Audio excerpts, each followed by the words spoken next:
and we had our stream set up next to them in the same room, like other side of the room.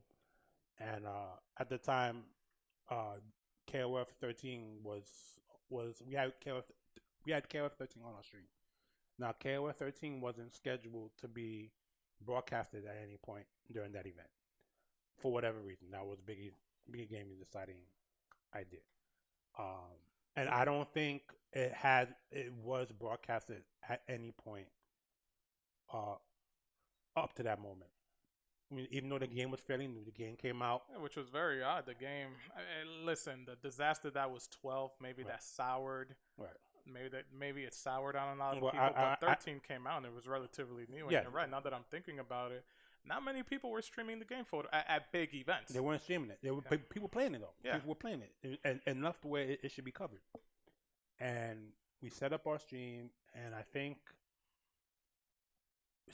we had someone on there that was playing playing the arcade mode. I think they need to open up a character, but we were live. But it didn't matter. It's not like we were expecting anyone to watch. And then I remember this that if he were to ever see this, I don't know if he remembers this. But I remember Hell Pockets happened to stumble onto the stream. And Hell Pockets is in the chat.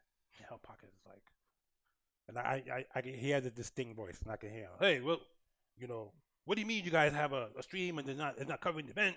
You know, I hear him. Now that I know who he is, and I've met him, I've Yes. spoken to him. I hear him saying this in his voice, but he's saying it in the chat, and he's basically saying like, how is it there's a stream that's ready to stream KOF, but no one's streaming KOF at the event, and like he actually got people to come into the chat, and we went from like we would never have more than 5-10 people in the chat. We were just starting in broadcasting.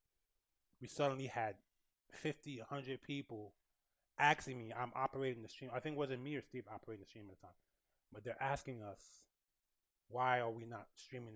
And we were reminding them and letting them know like, listen, we're not here officially for the event as broadcasters. We're here with Combat Network, and the community was upset.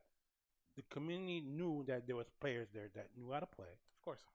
but the game wasn't being covered, and they made enough noise where it got back to Biggie's company.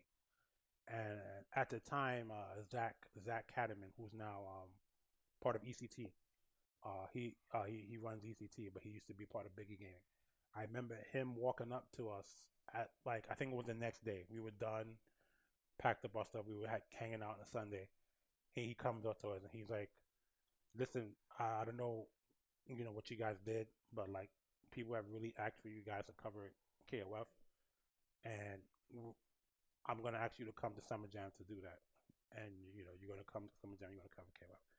And then that was Summer Jam that year was our first time we officially became broadcasting streamers for a major event, and we ended up covering Summer Jam that summer.